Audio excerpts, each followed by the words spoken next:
Hey guys, welcome back to our YouTube channel. I want to take a moment to explain the video that is going to be showing during my conversation today.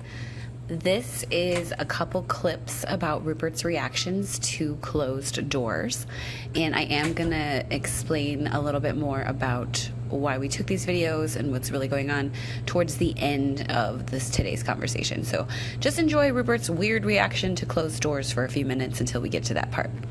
I am talking here today with the man in all the videos, my favorite human. Rupert likes him about 50% of the time, and that is my husband, Jeff. Say hi, Jeff. Hello. Okay, so we're going to talk about life before the slaps today and before we had children, way back when we were just dating. But first, does it surprise you that everyone thought that this was actually your YouTube channel? Yes. Makes no sense to me that they think I would do it. I don't know, but I'm on the other side of things. Yeah, you're in the video, so I don't know how you could be recording the video, but a lot of people were very surprised when I announced that it was actually my channel and I'm recording all the videos. But we do get a lot of comments where people are basically hitting on you on the comments, and I do enjoy those, so keep those comments coming, everybody. I do like to sit at the dinner table and force Jeff to listen to people talk about how cute he is and stuff like that. So, Jeff, do you remember how we met? Mm-hmm. You want to finally own up to it? No, let's talk about Rupert. Okay, so I brought Jeff home when we were dating, and I'm sure he doesn't remember this, but one of his first comments when I finally introduced him to this cat that I had been talking about for a long time was that Rupert had like a ridiculous amount of toys. Do you remember his toy box when you first came into my apartment? Oh yeah. Do you remember what you said to me? Nope. I remember because I was a little embarrassed. Um, you just made a comment that like Rupert probably has more toys than children. Yeah, that makes sense. He had a lot of stuff. I didn't think it was weird because I was constantly buying him toys so that he would like me because he was so mean all the time.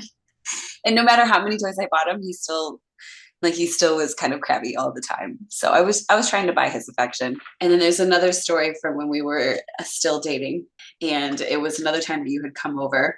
It's pretty obvious that I'm pretty awkward, but Rupert like leveled up my awkwardness on this particular day. We walked into my apartment middle of the afternoon, and there you just said, "Why is there a piece of toast in the middle of your floor?" Do you do you remember that? No, but it makes sense looking back. That's not the first or the last time. That Rupert would just take food and leave it in the middle of the room? Mm-hmm. This time it was like a piece of French toast that I had burnt, and I threw it in the garbage. And back then I had an open garbage, and so Rupert would just help himself to whatever it was. So he must have been just eating this toast and realized it was burnt and he didn't like it. So he just literally left it in the middle of my living room for me to bring a date home to and try to explain why I have a piece of French toast in the middle of my living room. It was it was really embarrassing. And then Jeff was there for all of the cat peeing on my bed stuff. And then we decided that we were going to move in together eventually. Like, when did we date for like 2 years before we started moving in together? I think three, 2 or 3. 2 or 3 years. Yeah. Were you excited to move in with Rupert? No, absolutely not. Did you No. guys did you guys get along? No, I wanted it on my terms. If I wanted to pet him, he was supposed to allow me to pet him. But he would usually try and bite me, so it'd end up with me like throwing him on the couch or kicking him or something, and it didn't go very well. And then he'd get back at me, like sleep on my head, which would cause severe allergies. I'd have to go home at like 3 in the morning, take a Zyrtec, and try to open my eyes. It was he knew how to get back at you. Maybe that was his apology snuggle. Yeah, and looking back, yeah, he's a snuggler, but and I don't want to be touched when I'm sleeping, especially something I'm allergic to.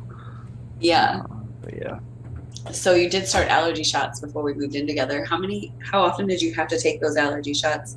for the first 6 months, I went twice a week, and then I went, I think, once a week for 6 months, then once every 2 or 3 weeks, once a month maybe for this went on, I think, for 6 years.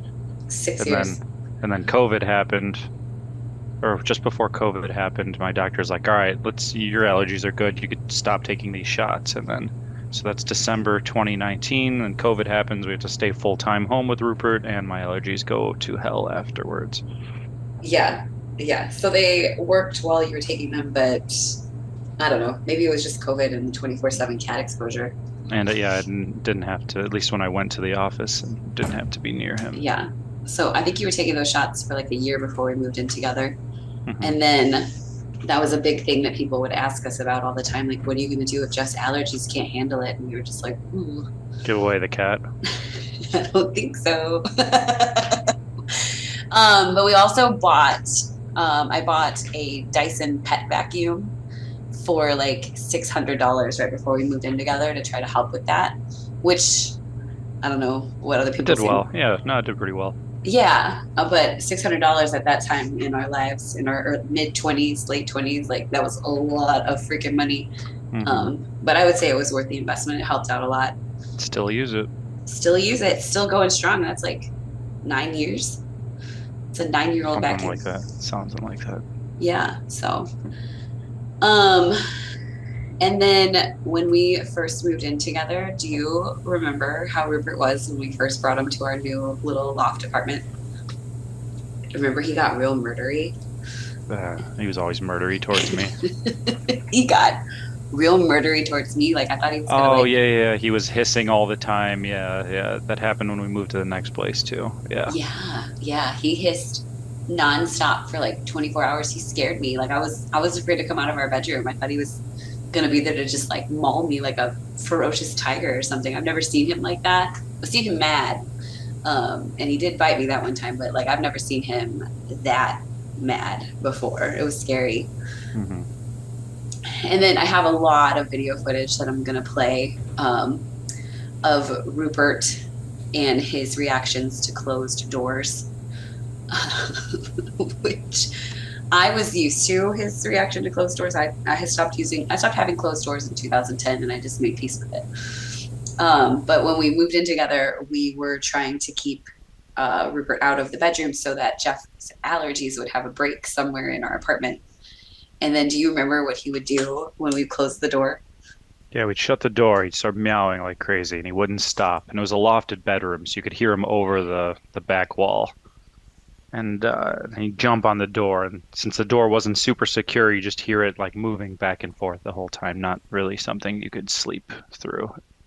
And then we tried opening the door and then putting a gate there, and he would knock the gate down. And I'm sure that's a video you're gonna show. So just complete pain trying to keep him out of there. You would have thought he was a child. It's like go somewhere else. You have full apartment to deal with to sleep. But yeah, Yeah, so even though we were living together, I actually spent quite a few nights in our spare bedroom, our little lofted bedroom, sleeping by Rupert, just so Rupert could finally let Jeff sleep.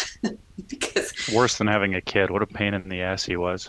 yes, he just wasn't handling it. And I think we made it like 6 months with this like weird routine, and then I think we eventually caved and let him just sleep in our bedroom. I think it was less than 6 months. I think it was a couple months because we only stayed in that place for less than a year. Yeah. And then naturally, as much as Rupert didn't really, I don't know if he like love hated you. Like it was like a 50-50, where he like loved you half the time and just wanted to kill you the other half of the time. Hmm. Um, but he always tried to sleep right next to you instead of where he normally slept by me. And I think I just had to like retrain him to sleep on my side of the bed and stay away from you. I'd And kick him off. I'd kick him off the bed, and I think that's when he'd finally realized he should go on the other side. yeah, he like finally learned a lesson. Hmm. So I do want to unpack some of the other videos with you in the future, but I don't want to put everything all in one big conversation, where we can talk about the video you took of Rupert hating on children and how in the hell you ended up getting slapped in the face by the cat so many times, which are some of the most popular videos on the channel. So while it is my channel and originally my cat, you seem to be the breakout star on the channel. That's how it usually works. Yeah. So So I will end the video here, and then next time that we chat, we'll go over some more stuff that people really want to know about. I want to thank everybody for listening today, and we'll talk to you guys soon. Say bye, Jeff. Bye, Jeff.